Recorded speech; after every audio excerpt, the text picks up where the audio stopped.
آپ کی خاطر بنائے دو جگہ اور اپنی خاطر جو بنایا آپ ہے۔ الحمد للہ رب العالمین والصلاة والسلام علی سید الانبیاء والمرسلین اما بعد فاعوذ باللہ من الشیطان الرجیم بسم اللہ الرحمن الرحیم۔ تمام مسلمان بھائیوں اور بہنوں کی خدمت میں حاضری کا مقصود ایک غلط فہمی کا ازالہ ہے۔ میں اس کو اوائڈ کر رہا تھا کیونکہ یہ جو بھی سمجھدار ہمارا مسلمان بھائی بہن ہے وہ عرصہ دراز سے مجھے سن رہا ہے، تو میرا حسن ظن تھا کہ وہ حسن ظن قائم کر لے گا، لیکن تسلسل سے چونکہ غلط فہمیاں پیدا ہو رہی ہیں تو میں نے چاہا کہ اس کا ازالہ کر دوں۔ اختر رضا خان صاحب کا ایک شعر ہے، آپ کی خاطر بنائے دو جہاں، اپنی خاطر جو بنایا آپ ہے۔ اس کے اوپر یہ میرے جمعے کے بیان کے بعد ہمارا ایک سیشن ہوتا ہے، کویسچن آنسر سیشن مختصر سا، اس میں نے ایک جواب دیا تھا جس پر اعتراض پیدا ہوا۔ پہلے تو آپ تھوڑی سی ایک بات سمجھ لیجئے، یا آپ میرے جو ساتھ کیو ٹی وی پہ نعت خوان وغیرہ بیٹھتے ہیں ان سے بھی آپ پوچھیے گا کہ میں جو عام قسم کے شعراء ہوتے ہیں جن کے شعر اکثر خلاف شرع ہوتے ہیں میں ان کو منع کرتا ہوں، اور کوشش یہ ہوتی ہے کہ ہمارے جید اور اچھے علماء خصوصاً آقا نعمت امام اہل سنت امام احمد رضا خان علیہ رحمۃ الرحمہ، اسی طرح مولانا حسن رضا خان صاحب ہیں، اختر رضا خان صاحب ہیں، اور دیگر ان کے اشعار پڑھے جائیں، اور یہ آپ معلوم کر سکتے ہیں۔ تو ایک تو یہ تناظر کہ اس قسم کے اشعار کے اگر ہمیں کوئی شک ہو کہ یہ کسی غیر عالم کا شعر ہے تو میں اس کو اکثر روک دیتا ہوں اگر اس میں کوئی چیز ایسی ہوتی ہے تو۔ دوسرا، ہمارا مسجد کا ذرا ماحول آپ سمجھیے، ہمارے پاس اطراف میں تمام آفیسز ہیں، پڑھے لکھے لوگ آتے ہیں، اور میں اس طرح کی مختلف چیزوں پہ کلام کرتا ہوں، لوگ اپنے کویسچن ہمیں بھیجتے ہیں جس میں بہت سے اعتراضات بھی ہوتے ہیں، اختلافی مسائل بھی ذکر کیے جاتے ہیں اور ہم اس کے جواب دیتے ہیں۔ تو اب اسی تناظر میں یہ شعر میرے پاس پیش کیا گیا۔ پہلے میں بتا دوں کہ اللہ کا بڑا کرم ہے کہ نہ میں جھوٹ بولتا ہوں اور نہ مجھے کسی کا خوف ہے۔ حضرت ابن عباس رضی اللہ تعالی عنہ کی روایت میں نے زمانہ طالب علمی سے یہاں بٹھا کے رکھی ہوئی ہے کہ نبی کریم صلی اللہ علیہ وسلم نے ارشاد فرمایا کہ اے ابن عباس، اگر ساری دنیا تجھے نفع پہنچانے پر جمع ہو جائے اتنا ہی نفع پہنچا سکتی ہے جتنا اللہ نے تیری قسمت میں لکھا،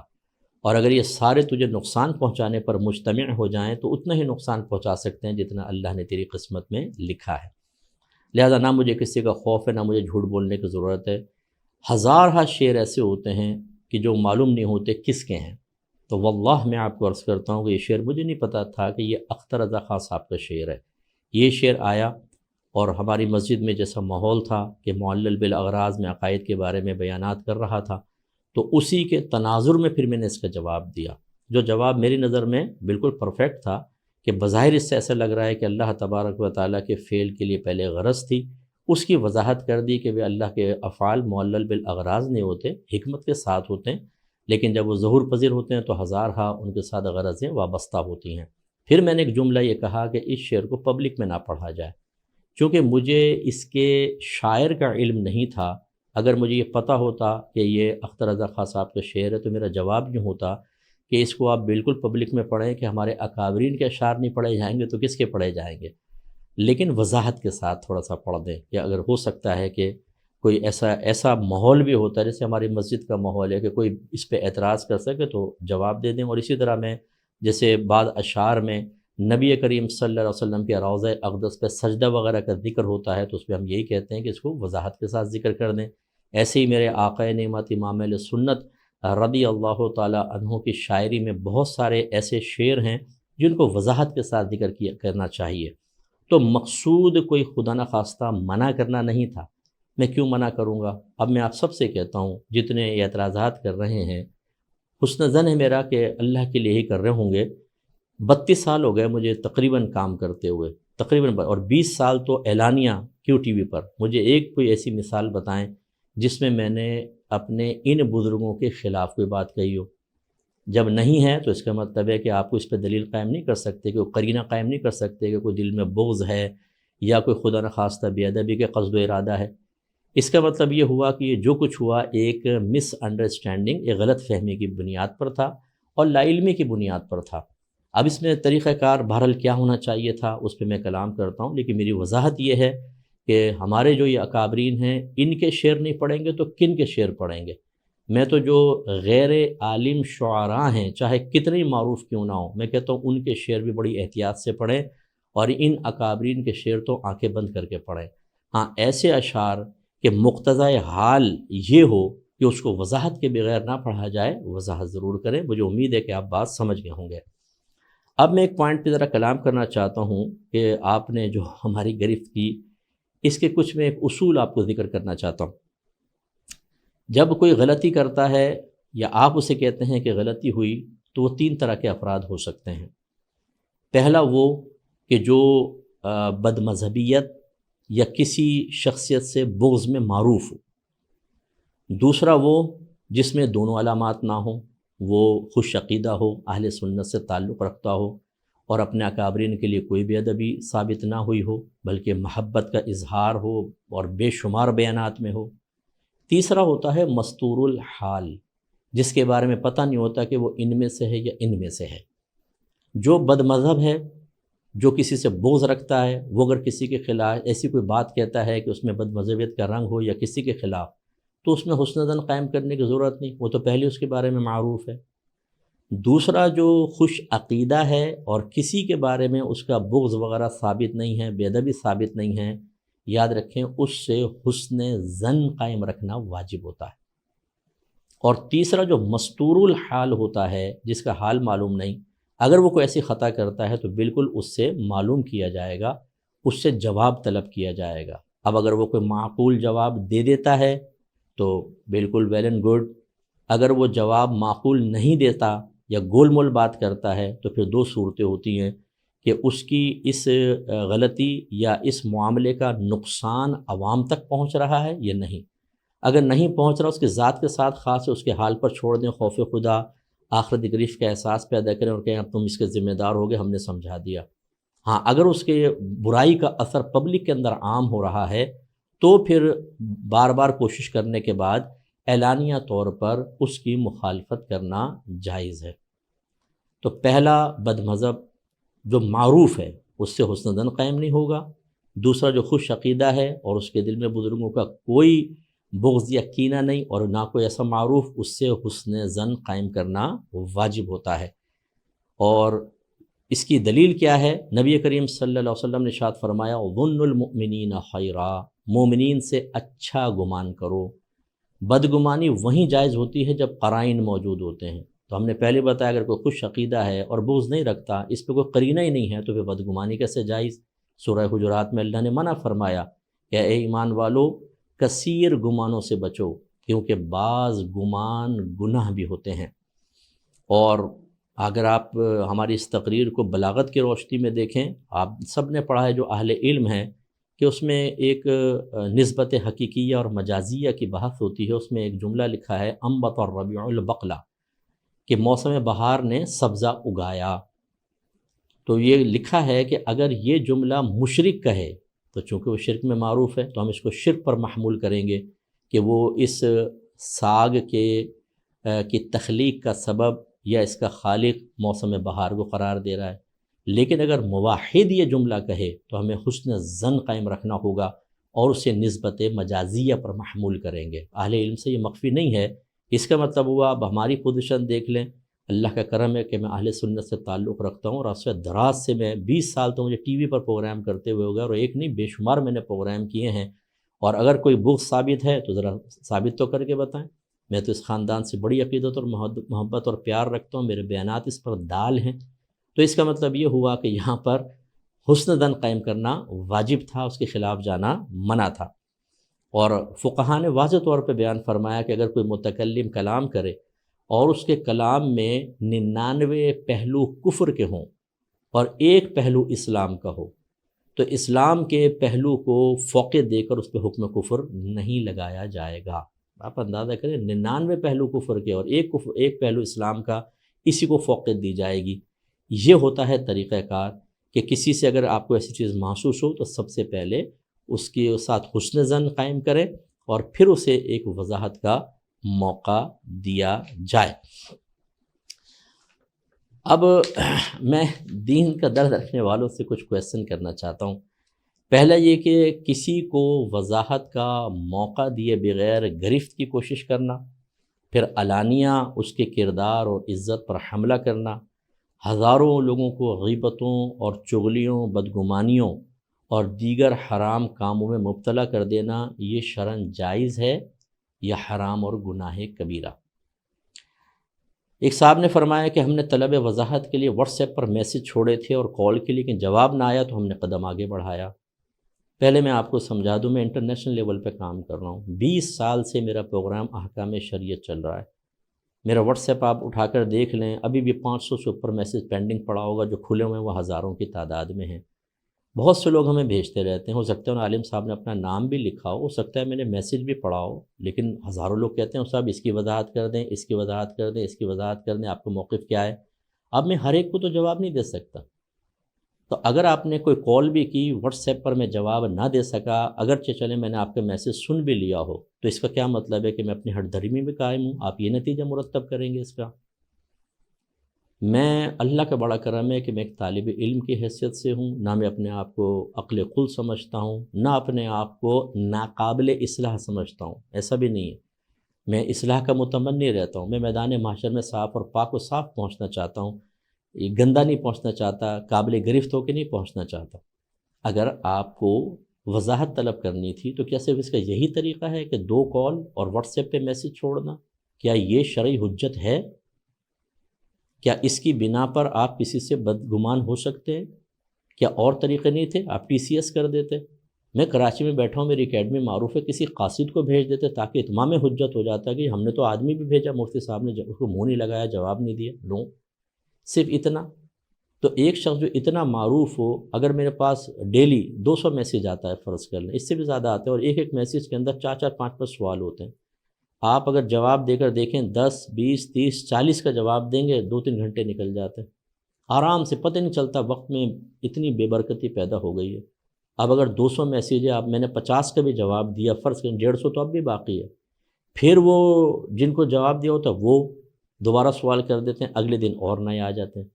تو آپ بتائیں کہ ایسے مصروف آدمی جو انٹرنیشنل لیول پہ کام کر رہا ہے، اگر اس کی طرف سے اس طرح کے معاملات ہوتے ہیں کہ بر وقت وہ جواب نہ دے سکے، تو کیا فوراً آپ اس کے ساتھ بدگمانی کریں گے؟ آپ کوئی اور ذریعہ اختیار کر لیتے، لیکن بہرحال ایسا نہیں کیا گیا، اور یہ میرے نزدیک بالکل درست نہیں ہے۔ میرا کویسچن یہی ہے کہ کیا صرف اتنا 2 کالز یا واٹس ایپ پہ میسیج، کیا یہ اتمام حجت کے لیے کافی تھا؟ اب میں آپ سے ذرا سوال کرتا ہوں، اعلیٰ حضرت امام اہل سنت رضی اللہ تعالی عنہ نے جن لوگوں کے خلاف کفر کا فتویٰ جاری کیا، کتنے عرصے میں کیا تھا؟ حالانکہ جب جاری کیا تو اس میں لکھا ہے کہ من شک فی کفرہ فقد کفر، کہ اتنا واضح اس میں کفر تھا ان عبارات کے اندر کہ جو ان کے کفر میں شک کرے وہ بھی کافر۔ اس کے باوجود اعلیٰ حضرت نے میری معلومات کے مطابق تقریباً 30 سال تک انتظار کیا ہے، مسلسل ان کو وضاحت کا موقع دیا کہ ہو سکتا ہے کہ وہ معقول تعویل کر لیں اور میں پھر اس کے اوپر حکم شرع مرتب کروں، لیکن جب اتنا طویل عرصہ گزرا کوئی معقول وضاحت نہیں آئی، اور اس کا نقصان عوام میں بہت تھا کیونکہ حکم کفر اور اسلام کا مسئلہ تھا، تو آپ نے اس پہ حکم کفر جاری کیا۔ میں آپ سے سوال کرتا ہوں، مجھے بتائیں کہ اگر میں نے ایک شعر کو میں وضاحت کر چکا ہوں، اگر خدا نہ خواستہ میں جان بوجھ کر بھی کرتا، فرض کر لیں وہ، اور ایک طرف ایسا کفر جس کے بارے میں اعلیٰ حضرت فرمائیں کہ جو اس کے کفر میں شک کرے وہ بھی کافر ہے، اس میں 30 سال تک اعلیٰ حضرت جیسی شخصیت نے ویٹ کیا، تو آپ اس میں اتنے بے قرار ہو گئے کہ آپ نے فوراً عوام الناس کے اندر یہ عام کر کے اور بدگمانیوں اور غیبتوں چغلیوں کے دروازے کھول دیے۔ اس پہ ذرا توجہ کریں، ہونا ہی چاہیے تھا، آپ رجوع کرتے، مجھے وضاحت کا موقع دیتے، اس کے بعد آپ کوئی معاملہ کرنا چاہتے کرتے، لیکن بہرحال اب آخرت میں آپ اس کے ذمہ دار ہیں۔ اب مجھے ذرا یہ بتائیے، میں نے وضاحت کر دی، مجھے نہیں پتہ تھا کہ یہ اختر رضا خان صاحب کا شعر ہے، میں نے اس کو ایک عام شعر کی طرح لے کر اور صرف اس لیے منع کیا میرے مسجد کا ماحول ایسا ہے۔ چلیں مسجد کے ماحول سے بھی قطع نظر، مراد یہی تھی کہ اس قسم کے شعر پڑھے نہ جائیں، عام شعراء کے میرا ذہن میں تھا، اور اگر پڑھا جائے تو وضاحت کے ساتھ پڑھا جائے۔ اب میں آپ سے کویسچن کرتا ہوں کہ میں نے تو وضاحت کر دی، اب بتائیے کہ مجھ پر توبہ واجب ہے یا میری وضاحت کے بغیر اس پر کلام کر کے جو لوگوں میں اتنے مسائل پیدا ہوئے ان پر توبہ واجب ہے؟ اعلیٰ حضرت نے ایک امام کے بارے میں ارشاد فرمایا جس نے مسلمانوں پر بلا ثبوت الزام لگایا تھا، بلا ثبوت، آپ نے بھی ثبوت نہیں، آپ نے وضاحت کا موقع دیے بغیر کیا۔ اعلیٰ حضرت نے کیا حکم جاری کیا؟ فتاوی رضویہ جلد نمبر 6 کے اندر ہے۔ سوال یہ تھا، سوال تھا کہ اس نے اعلانیہ طور پر کچھ مسلمانوں پر بیان کرتے ہوئے تہمت لگائی امام صاحب نے۔ اعلیٰ حضرت نے فرمایا پھر بھی اس قدر میں شک نہیں کہ اس نے وہاں کے عام مسلمان مردوں بیویوں کی حرمت پر دھبا لگایا اور اسے خاص مجلس وعظ میں کہہ کر مسلمانوں کو ناحق بدنام کرنے اور ان میں اشاعت فاحشہ کا بوجھ اپنی گردن پر اٹھایا اور بکثرت مسلمانوں کو بلا وجہ شرعی ایذا دی۔ رسول اللہ صلی اللہ علیہ وسلم ارشاد فرماتے ہیں کہ من آذا مسلمن فقد آذانی ومن آذانی فقد آذى اللہ، جس نے کسی مسلمان کو ناحق اذیت دی اس نے مجھے اذیت پہنچائی، اور جس نے مجھے اذیت پہنچائی گویا کہ اس نے اللہ تبارک و تعالیٰ کو اذیت پہنچائی۔ الطبرانی المعجم الاوسط حدیث نمبر 3607۔ پھر اعلیٰ حضرت لکھتے ہیں کہ اللہ تعالیٰ ارشاد فرماتا ہے ان الذین یحبون، بے شک وہ لوگ جو محبوب رکھتے ہیں، ان تشیع الفاحشۃ فی الذین آمنوا، کہ ان لوگوں میں جو ایمان لائے ان میں فحش چیز عام ہو جائے، لہم عذاب علیم فی الدنیا والآخرہ، تو ان کے لیے دنیا اور آخرت میں عذاب ہے۔ اس کا مطلب یہ ہوا کہ مسلمانوں کے اوپر تہمت لگانا، ان کو مجلس وعظ میں ذکر کرنا، یہ اشاعت فاحشہ میں آتا ہے، اور اس کی میں آگے اور آپ کو وضاحت کرتا ہوں۔ جب اس پر اعلیٰ حضرت فرماتے ہیں کہ جب اس پر دونوں جہان میں عذاب شدید کی وعید ہے تو یہ بھی کبیرہ ہوا، اور مرتکب کبیرہ فاسق ہے، اور یہ فسق بالاعلان برسر مجلس وعظ ہوا، یعنی اعلانیہ طور پر، تو اس وجہ سے وہ بھی فاسق معلن ہوا۔ اب آپ فیصلہ کریں کہ میرا قصور بڑا تھا یا آپ نے جو کیا وہ قصور بڑا ہے۔ میں کسی کی گرفت کا ارادہ نہیں ہے، میں اپنے مسلمان بھائی بہنوں کو نہیں چاہتا کہ وہ خدا نخواستہ شیطان کے بہکائے میں آ کے وہ کام کریں کہ میدان محشر میں بچ جاؤں اور آپ پھنس جائیں۔ اب میں ذرا ایک اور آپ کو بات کہتا ہوں، ذرا غور سے آپ سنیے گا۔ اعلیٰ حضرت کی تعلیم کیا ہے؟ اگر علماء اہل سنت سے کوئی لغزش بھی ہو جائے، یہاں لغزش نہیں ہے، مس انڈرسٹینڈنگ ہے جو میں نے وضاحت کر دی، فرض کر لیں آپ اس کو لغزش کا نام بھی دے دیں گے، غلطی کی مفتی صاحب آپ نے، اعلیٰ حضرت امام اہل سنت رضی اللہ تعالی عنہ کی علماء اہل سنت کی غلطی سامنے آنے پر کیا تعلیم ہے، ذرا غور سے سنیے گا۔ خصوصاً جو ہمارے پڑوسی ملک کے بھائی بہن ہیں جو اختر رضا خان صاحب رحمۃ اللہ علیہ کی محبت میں مجھ پر مسلسل اٹیک کر رہے ہیں، تو اختر رضا خان صاحب تو نچلے درجے کے ہیں، میں ان سے اوپر کے درجے اعلی آقا نعمت امام اہل سنت رضی اللہ تعالی عنہ کی تعلیم آپ کو عرض کر رہا ہوں، ذرا غور سے سنیے گا۔ اور اس تعلیم کا تقاضا یہ ہے کہ آپ اس کو قبول کریں، کیونکہ اس خاندان سے آپ محبت کرتے ہیں، میں بھی کرتا ہوں، آپ بہت زیادہ محبت کرتے ہیں، تو اس تعلیم کو قبول کریں اور اس کی روشنی میں اپنا احتساب کریں کہ آپ ٹھیک کر رہے ہیں یا نہیں، یا آپ نے ٹھیک کیا تھا یا غلط کیا تھا۔ آئیے دیکھتے ہیں۔ دیکھیں اعلیٰ حضرت نے جو ثابت کیا ہے، جو بات بیان کی ہے، وہ ایک مجرم کے بارے میں، ملزم کے بارے میں نہیں ہے۔ جب تک ایک الزام لگتا ہے ملزم ہے، جرم ثابت ہو جائے تو مجرم ہے۔ آپ نے مجھے ملزم تو بنایا، مجرم ثابت نہیں ہوا، کیونکہ میں نے وضاحت کر دی۔ اگر مجرم ثابت ہوتا، اس کے بارے میں اعلیٰ حضرت کیا کہہ رہے ہیں، تو اب آپ کے لیے سوچنے کا وقت یہ ہے کہ جب مجرم کے بارے میں اعلیٰ حضرت یہ کہہ رہے ہیں تو ملزم کے بارے میں جب آپ ایسا کریں گے تو کیا ہوگا، سنیے۔ اعلیٰ حضرت فرماتے ہیں اور اہل سنت سے بتقدیر الہی جو ایسی لغزش فاحش واقع ہو، یعنی واضح غلطی، اس کا اخفاء واجب ہے، یعنی اس کو چھپانا واجب ہے کہ معاذ اللہ لوگ ان سے بد اعتقاد ہوں گے، تو جو نفع ان کی تقریر اور تحریر سے اسلام و سنت کو پہنچتا تھا، اس میں خلل واقع ہوگا۔ اس کی اشاعت اشاعت فاحشہ ہے، اور اشاعت فاحشہ بنص قرآن عظیم حرام۔ اللہ تعالیٰ نے ارشاد فرمایا پھر وہی آیت کہ ان الذین یحبون ان تشیع الفاحشۃ فی الذین آمنوا لہم عذاب علیم فی الدنیا والآخرہ، جو یہ چاہتے ہیں کہ مسلمانوں میں بے حیائی کی بات کا چرچا پھیلے، ان کے لیے دنیا اور آخرت میں دردناک عذاب ہے۔ فرض کر لیں کہ مجھ سے غلطی ہوئی، فرض کر لیں، حالانکہ میں نے آپ کو سمجھایا یہ الزام ہے، جرم ثابت نہیں ہوا، فرض کر لیں، تو آپ پہ کیا واجب تھا؟ اعلیٰ حضرت فرما رہے ہیں اس غلطی کو چھپانا واجب تھا، اخفا واجب تھی، کیونکہ میں جو کام کر رہا ہوں، میں چیلنج کرتا ہوں آپ سب کو، آئیے دیکھ لیتے ہیں کون بڑے پیمانے پہ کام کر رہا ہے، آئیں دیکھ لیتے ہیں۔ اتنے بڑے پیمانے پر ایک اہل سنت سے وابستہ عالم کام کر رہا ہے، تو آپ اگر اس کے خلاف اس کی غلطی کو پبلک میں عام کریں گے اور بہت زیادہ اس پہ کریں گے تو یہ اشاعت فاحشہ ہے۔ اب جو میں نے کیا اس کو ثابت کریں کہ یہ حرام ہے، مکروہ تحریمی ہے، اصاعت ہے، مکروہ تنزیہ ہے، خلاف اولا، اور جو آپ کر رہے ہیں میں نے آپ کو ثابت کر دیا، اعلیٰ حضرت کی عبارت کے اعتبار سے آپ اشاعت فاحشہ کے مرتکب ہو رہے ہیں، جو حرام اور گناہ کبیرہ ہے۔ اس لیے توبہ کے دروازے کھولیں، توبہ کر لیں ٹھیک، اور اگر آپ کی انانیت اور آپ کی ایگو اس کی اجازت نہ دے، ہمیں اس سے کوئی پرواہ نہیں، ہمارا کام تھا آپ کو بتانا۔ دوسری بات، اعلیٰ حضرت نے ایک بڑی پیاری بات بیان فرمائی، یہ عوام کے لیے میں گزارش کرتا ہوں ذرا سمجھیے گا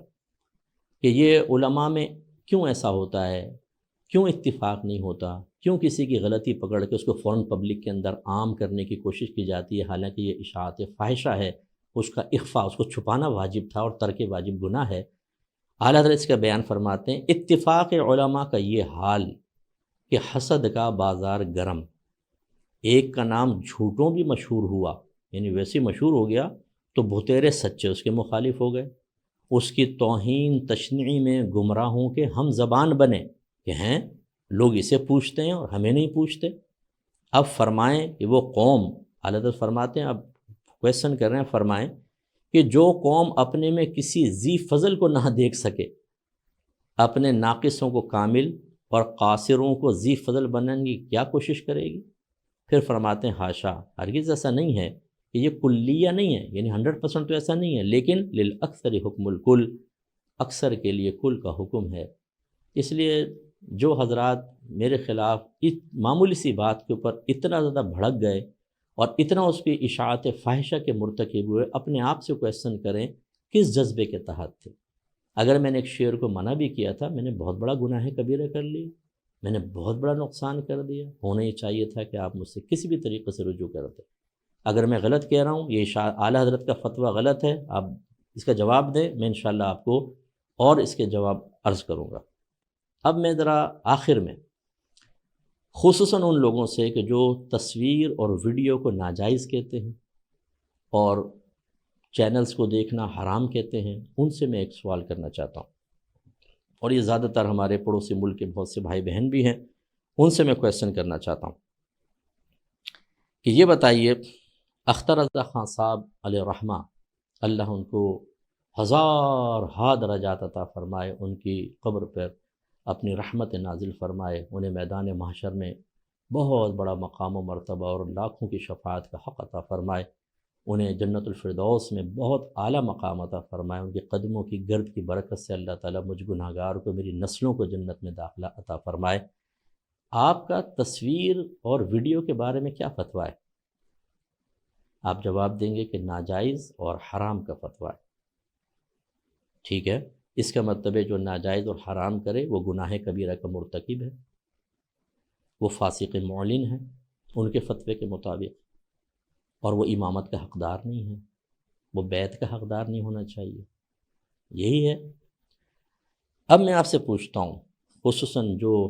حضرات، آپ نے میرے خلاف تو بولا، اب میں آپ سے گزارش کرتا ہوں، جو اختر رضا خان صاحب کے فتوے کے خلاف جاتے ہوئے کلپس بناتے ہیں، ویڈیوز بناتے ہیں، یہ چینلز پر آتے ہیں، لیکن آپ کی تائید میں بول رہے ہیں، ان کے بارے میں آپ کا کیا خیال ہے کہ جب وہ آپ کی تائید میں نہ بولیں تو ویڈیو حرام، تصویر حرام، چینل پہ آنا حرام اور کوئی مسئلہ نہیں، یہ حرام، اور جب وہ آپ کی تائید میں کلپ ریکارڈ کر کے بھیجیں تو آپ اس کلپ کو ہر جگہ عام کریں، ویڈیو عام کریں، تو بتائیں آپ اعلیٰ اختر رضا خان صاحب علیہ الرحمہ کے فتوے کے خلاف جا کر بے ادبی کے مرتکب ہوئے یا نہیں ہوئے؟ جو حضرات میری گرفت کرنا چاہتے ہیں کہ آپ نے اختر رضا خان صاحب کے شعر کو منع کیا، آپ کی عقیدت کو سلام، بہت اچھا، کیا اس عقیدت کا یہ تقاضا نہیں کہ آپ اختر رضا خان صاحب کے فتوے کو مانیں اور ویڈیو نہ بنائیں، چینل پہ نہ آئیں؟ آپ ویڈیوز بھی بنا رہے ہیں، آپ چینلز پہ آ رہے ہیں، اختر رضا خان صاحب اس فعل کو حرام کہہ رہے ہیں۔ اب آپ بتائیے کہ میرا شعر کو منع کرنا بڑا جرم تھا، یا آپ کا اختر رضا خان صاحب کی عقیدت کا جھنڈا بلند کر کے خود ان کے فتوے کے خلاف کرنا برا ہے؟ مجھے جواب چاہیے اس کا۔ بتائیے آپ حرام اور گناہ کبیرہ کے مرتکب ہیں کہ نہیں اختر رضا خان صاحب کے فتوے کی روشنی میں؟ ایسے حضرات کی امامت اور خطابت کا کیا حکم ہے؟ اور اگر کوئی اختر رضا خان صاحب کا خلیفہ ہو کر ایسا کرے تو کیا اس کی خلافت اپنے خلافت دینے والے کے فتوے کے خلاف چل کر قائم رہے گی کہ نہیں رہے گی؟ کیونکہ ان کے نظر میں تو یہ حرام اور گناہ کبیرہ ہو رہا ہے۔ کیا جواب دیں گے آپ؟ مجھے امید ہے کہ آپ ان چیزوں کے چند چیزوں کے جواب دیں گے۔ نمبر ایک، کہ ایک عالم اہل سنت جو معروف ہے اور عرصہ دراز سے اعلانیہ طور پہ کام کر رہا ہے، بزرگوں سے بغض ثابت نہیں، اس کے بارے میں بدگمانی کرنا کیسا؟ نمبر دو، اسے وضاحت کا موقع دیے بغیر، اتمام حجت کیے بغیر اس کے بارے میں لوگوں کو بدظن کرنا، غیبتوں، چغلیوں اور گناہوں کا بازار گرم کرنا، اس کی کیا شرعی حیثیت ہے؟ نمبر تین، اگر ایک اہل سنت کے عالم سے فرض کرنے کو غلطی ہو بھی جائے، اسے اس طرح پبلکلی ذکر کر کے لوگوں کو بدظن کرنا، یہ اشاعت فاحشہ میں آتا ہے کہ نہیں آتا؟ اور ایسے لوگ حرام اور گناہ کبیرہ کے مرتکب ہیں یا نہیں ہیں؟ اگلا سوال، کہ میرا نادانستہ طور پر اختر رضا خان صاحب کے شعر کو پبلکلی پڑھنا منع کرنا، کیا یہ حرام اور گناہ کبیرہ تھا؟ یا اور یہ کیا بہت بڑی بے ادبی ہے؟ یا جو اختر رضا خان صاحب کے فتوے کو نہ مانے ویڈیو اور تصویر کے، یہ بڑا بے ادب ہے؟ مجھے امید ہے کہ آپ اس میں ان سوالوں کے جواب ٹو دا پوائنٹ مجھے دینے کی کوشش کریں گے۔ اور آخر میں صرف خوف خدا رکھنے والے حضرات سے ذکر کرتا ہوں۔ ایک تو مسئلہ یہ ہے کہ جس بیچارے کو کوئی کلپ سنتا بھی نہیں ہے، دیکھتا بھی نہیں ہے، وہ میرے نام سے ماشاءاللہ لاکھوں تک وہ چیز پہنچ گئی ہے، تو میں گزارش کرتا ہوں خدا را کوئی مثبت کام کر کے شہرت حاصل کرے، کوئی مثبت کام کر کے پبلک کو جمع کرے، دوسرے کے نام کی شہرت کی بیساکھیوں پر اوپر آنے کی کوشش نہ کریں، اچھا کام کیجئے، ہم آپ کی حوصلہ افزائی کریں گے اور ہمیں خوشی ہوگی۔ کسی کو خلاف شرع طریقے سے بدنام کر کے اور اشاعت فاحشہ کے حرام کام کر کے اگر آپ ویورشپ حاصل کر بھی لیں گے، یہ آپ کو شہرت راس نہیں آئے گی، باقی آپ کی مرضی ہے۔ اب میں آخر میں بس یہ گزارش کرتا ہوں کہ ایسے تمام لوگوں کے لیے توبہ کے دروازے کھلے ہیں، خاص طور پر کہ جو متبوع ہیں اور لوگ ان کے بہت زیادہ تابع ہیں۔ آپ غیر محتاط قدم نہ اٹھائیے، ورنہ دو چیزیں بس میں ذکر کرتا ہوں۔ نبی کریم صلی اللہ علیہ وسلم نے روم کے فرما روا ہرقلہ کو جب دعوت و تبلیغ کا مکتوب بھیجا تو آپ نے اس میں فرمایا اسلم تسلم، تو اسلام لیا سلامت رہے گا، یؤتک اللہ اجرک مرتین، اللہ تبارک و تعالیٰ تجھے تیرا اجر دو گنا عطا فرمائے گا، یا دو مرتبہ، ایک اپنے نبی کا کہنا مانا کرسچن تھا، اور دوسرا نبی کریم صلی اللہ علیہ وسلم کی اطاعت، دوہرا اجر۔ فَإِن تَوَلَّيْتَ، پھر اگر تو نے منہ پھیر لیا، اسلام قبول نہ کیا، فَإِنَّ عَلَيْكَ إِثْمَ الْأَرِيسِيِّينَ، تو تجھ پر تیرے ماتحت جتنے متبع ہیں ان سب کے گناہوں کا وبال ہوگا۔ جتنوں نے کلپ بنا کر عام کی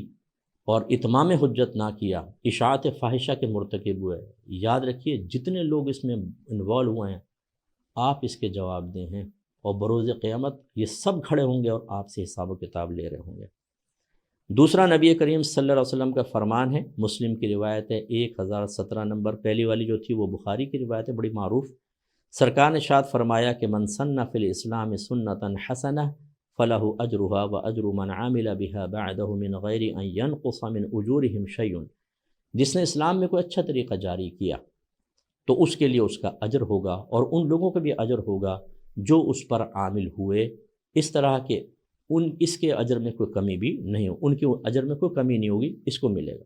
لیکن ومن سن فی الاسلام سنتا سیئہ، اور جس نے اسلام میں کوئی برا طریقہ جاری کیا، کان علیہ وزرہا، تو اس پر اس برے عمل کا وبال ہوگا، ووزر من عمل بہا من بعدی، اور ان لوگوں پہ بھی وبال ہوگا جو اس پر بعد میں عمل کریں گے، من غیر ان ینقص من اوزارہم شیء،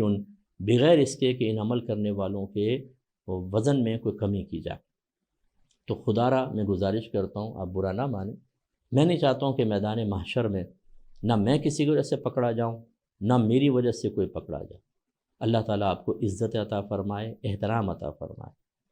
لیکن آپ جو کر رہے ہیں، یہ آپ کے متبعین جتنے گناہ کرتے رہیں گے، آپ کے نام اعمال میں گناہ لکھا جائے گا۔ آپ میرے بیانات سنیں، میں علماء کی عزت کی بات کرتا ہوں، میں نے کتنوں کو مخالف بنا لیا صرف اس وجہ سے کہ میرے ہر بیان کا موضوع آپ دیکھ لیں، آج کل جتنے میں بیان کر رہا ہوں، علماء کو عزت دیں، انہیں اسٹیج پہ وقار عطا کریں، غیر عالم کو عزت دینا چاہیں کسی معقول وجہ سے، کوئی مسئلہ نہیں ہے، یہ اس انداز سے نہ دیں کہ ایک عالم کے لیے تضییق اور توہین کا پہلو نکلتا ہو، تحقیر کا پہلو نکلتا ہو۔ یہ میرے بیانات کا موضوع ہے۔ خدا را صفوف علماء میں اتحاد پیدا کریں، ایک دوسرے کی ٹانگیں نہ کھینچیں۔ اگر اللہ نے مجھے عزت دینی ہے، آپ رات دن کوشش کرتے رہیں، کچھ نہیں کر سکتے، آپ کچھ بھی نہیں کر سکتے۔ اور اللہ کا بڑا کرم ہے کہ اللہ تعالیٰ جو ہم سے کام لے رہا ہے،